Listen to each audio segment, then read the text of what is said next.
In this scenario, land reform changes the racial profile of concentrated commercial farming, but does so without broadening ownership to small farmers and local communities. But how does market power and concentration develop? Well, it starts in the context of slow growth, deepening poverty, and rising inequality.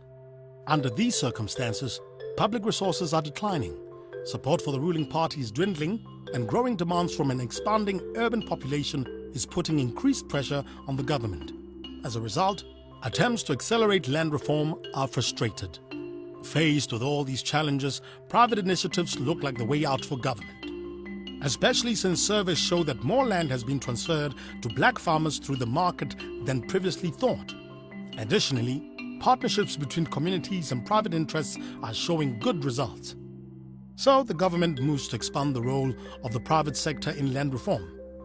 Incentive packages are developed to encourage more partnership. Support programs are set up for black commercial farmers, and mechanisms are developed to draw private finance into the land reform program. Following this approach, by 2030, the target of transferring 30% of commercial farm land to black South Africans has been achieved, and black South Africans now own about half of the country's commercial farms. Meanwhile, commercial partnerships have become common, and more than 50% of forestry and sugarcane production is controlled by communal property associations and trusts. However, despite the rise of black ownership, the basic structure of agriculture has not changed. The number of commercial farms has shrunk from 40,000 in 2016 to 20,000 in 2030. Farmers on small holdings have limited support and struggle to get a foothold in the sector, and communal areas remain neglected. Meanwhile, the cities have taken center stage and the focus on land reform has declined. So, by 2030, over 70% of the population will be living in or near cities.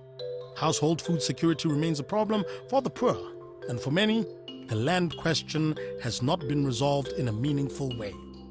This means that the next generation of young people is growing up hungry, landless, and marginalized, living on the urban fringes and in neglected rural areas. And so, under market power and concentration, the threat of conflict remains. Land reform changes the racial profile of concentrated commercial farming, but does so without broadening ownership to small farmers and local communities.